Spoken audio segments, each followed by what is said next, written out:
चलो फिर से। पहला हमारा क्या है? शब्द क्या है? शब्द भेद। शब्द भेद कितने प्रकार से? दो।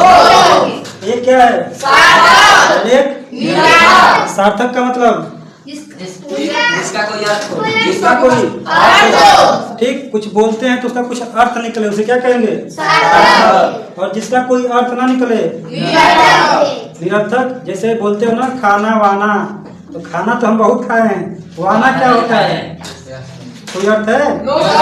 खटिया वटिया, खटिया तो है, वटिया क्या होता है भाई? हाँ? ये क्या है? निरर्थक है। इस तरीके के शब्द क्या होते हैं? तो सार्थक शब्दों को हम कितने भाग में बांटेंगे? 4 भाग में। सार्थक कितने में? सार्थक कितने? पहला ठीक है, उत्पत्ति के आधार पे या फिर स्रोत के आधार पे या फिर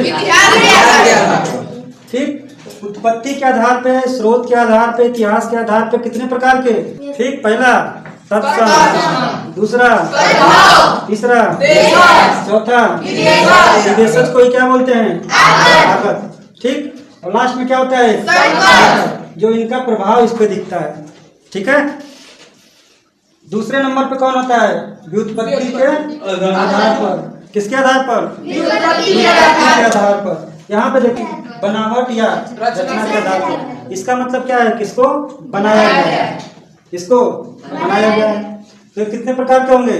3। पहला रूढ़, दूसरा तीसरा योग रूढ़, तीसरा क्या हो जाएगा? अर्थ के आधार पर, तीसरा अर्थ के आधार पर।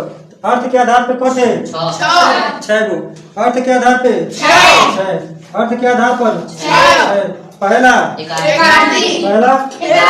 दूसरा तीसरा चौथा पांचवा छठवां वाक्यांश के लिए, वाक्यांश के लिए तो ये हमारे क्या है? जिनका कोई ना कोई अर्थ है। अर्थ के आधार पर हम इसको बांटते हैं।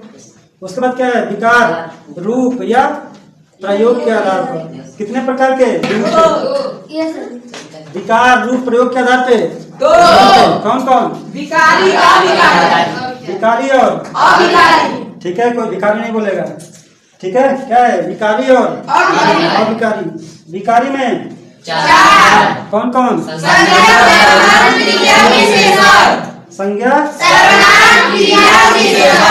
अविकारी। एक एक करके हम लोग क्या करेंगे, समझेंगे होता क्या है। क्लियर है?